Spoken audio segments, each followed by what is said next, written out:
สบายดีพี่น้องมาสุขคนนะจ้าป้าพวกค่ะคุณป้าสมาลมแต่สิเจ้าอันนี้นะป้าบริหนาวเลยบ่ค่ะใส่ส่งให้ใส่เสื้อให้พี่น้องเสื้อสองโตน้องบอลค่ะ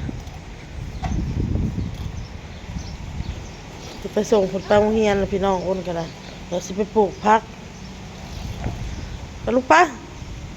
ป้าลมหนาวขนาดเลยพี่น้องเอ้ยลมแต่เมื่อคืนนี่ลมอุตายลมพี่น้อง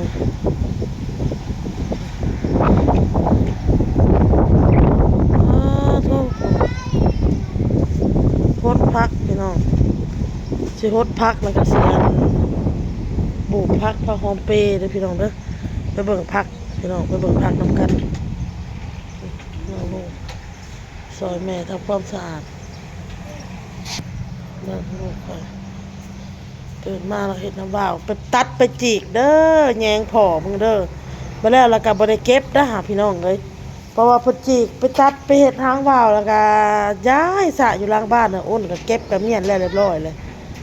ไปจีกอีกค่ะไปจีกแยงอันนั้นเขียวไปจีกไปตัดแล้วก็ขาดเป็นหู้แล้วบ่ได้หู้จักควมได้ว่าแยงนะมันยังดีอยู่มันยังใส่ได้อยู่ไปตัดไปจีกมันได้นะบึดแต่บ่อันเห็ดหางว่าวนะฮะบ่ได้ฮู้จักหนาวเด้อเอาโตเบิ่ง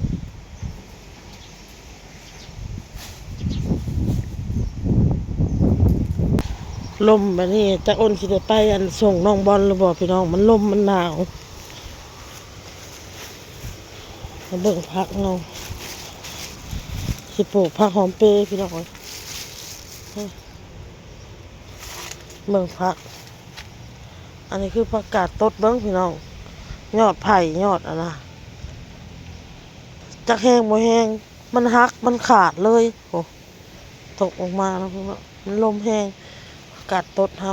อาทิตย์หนึ่งประมาณอาทิตย์หนึ่งก็ได้กินแล้วอ้นว่าตอนอ้นถ่ายมือก่อนยังบ่ได้เห็นเขียวๆได้บัดนี้เห็นเลยได้พี่น้องเอ้ยเห็นเขียวๆแล้วนี่หอมปลอมอันนี้หอมปลอมอันนี้พี่น้องเลยตรงยางปิวเข้ามาสามเสียมตกใส่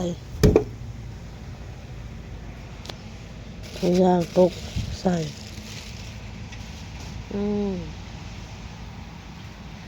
หอมบัวแล้วอ้นสิปลูกเพราะหอมบัวที่อ้นซื้อมาพี่น้องหอมบัวเป็นถุงนะเดี๋ยวอ้นปลูกเพราะหอมเปย์ก่อนนะพงเนาะมื่อนี้น้องบอลอาจจะไม่ได้ไปโรงเรียนครับไปก็จะได้ไปตอนแรงคนละพี่น้องเพราะว่ามันลมมันยังไปมันหนาว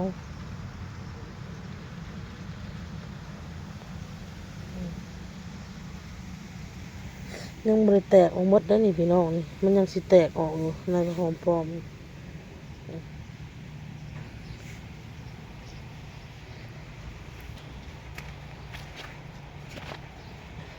ทำในฮดพี่น้องเด้อ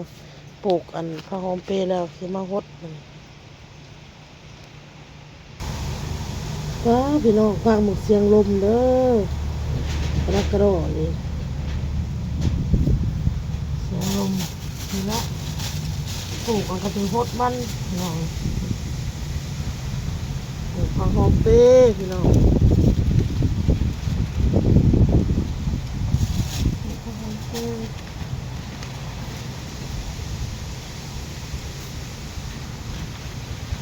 มันนี่แหละพี่น้องเอ้ย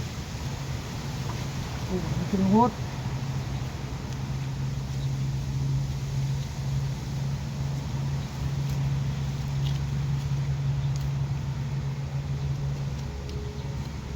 หายหาแม่ละสงสัยไปเห็ดว่าวอ้ายแล้ว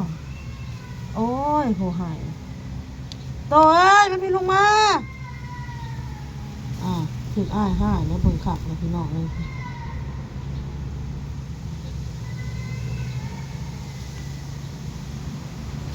ใจออกมันนะพุกโตเอ้ยเป็นยังลูกมีสาเหตุอ้ายให้แค่ไหนโดนวายน้ำว่าวอ้ายถึงอ้ายให้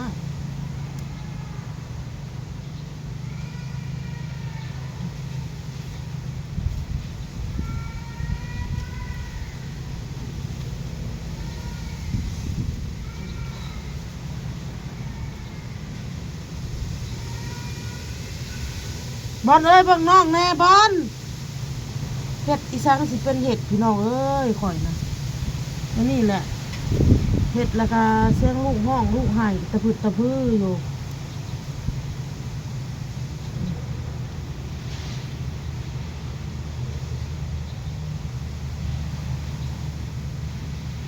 บอลเอ้ยบางน้องเลยลูก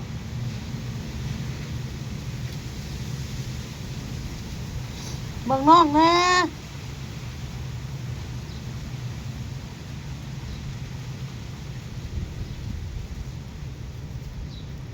โอ้ยเขาดำหน้าอย่างนี้พี่น้องเรามิดลงมาหนึ่งเลย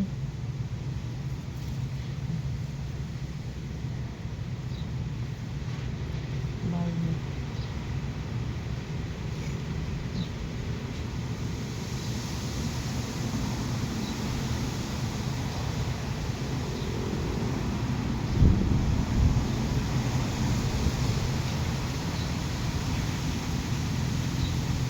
แม่อยู่พี่เด้อลูกเด้อ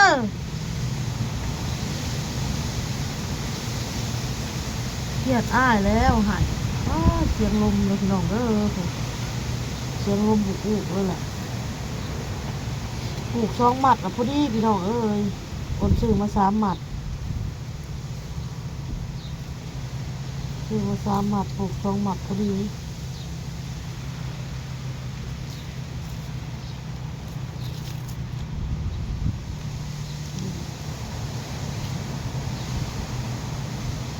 ที่ปลูกแผ่นแค่นี้นะแผ่นน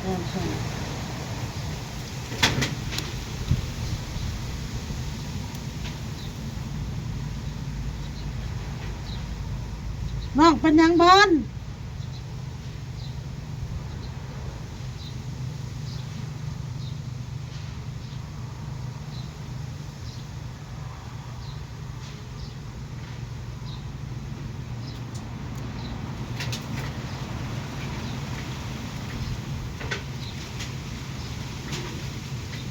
มันเป็นทั้งหอมพี่น้องมันแตกพี่น้องมันแตกยอดแตกก็หอมปีเลยนะ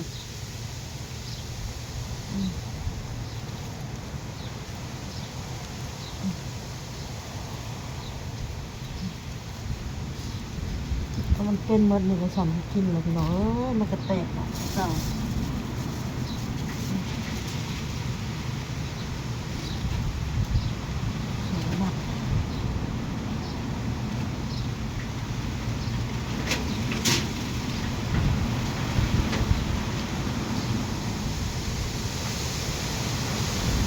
โอ้ยเสียงลมอีกเสียงลมครับเราดู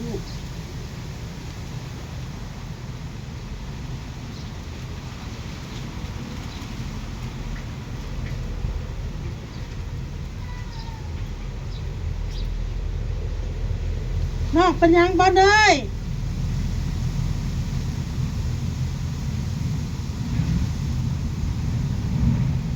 เราสนใจได้พี่น้องเลย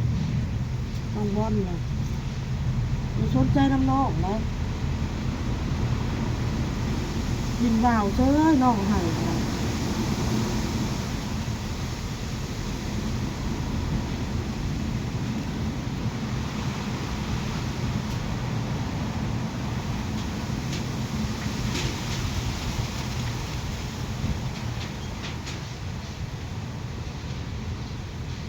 แล้วพี่น้องนี่จะเข้าหดน้ำอย่างนี้เขาปลูกใส่นี่เลย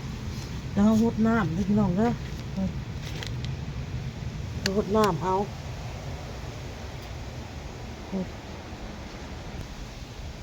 ร้านตัวนี้อ้นสิปลูกผักบัวใส่เติมพี่น้องเลยอันนี้ก็คือผักอันหอมเปรย์ ปลูกแล้วตอนนี้สิเอาผักบัวมาลงเด้อพี่น้องเด้อเอาเม็ดผักบัวมันหยอดใส่นะพี่น้องอันนี้ถูมาซักเป็นหูแล้วเขาก็หยอดใส่เพราะว่าผักหอมเปรย์เขาปลูกแล้วนี่แล้วเรียบร้อยพี่น้องหดหลังจากปลูกเขาก็หดน้ำใส่นี่แต่อ้นสิเอาผักบัวมาลงเด้อพี่น้องเด้อแล้วก็สิหาบ่อนปลูกหมักถั่วกับหมักแตงน้ำแหน่ว่าเขาสิปลูกอยู่ไซบนใดมันจะสิเหมาะน้องเนาะหดแล้วเรียบร้อยพี่น้อง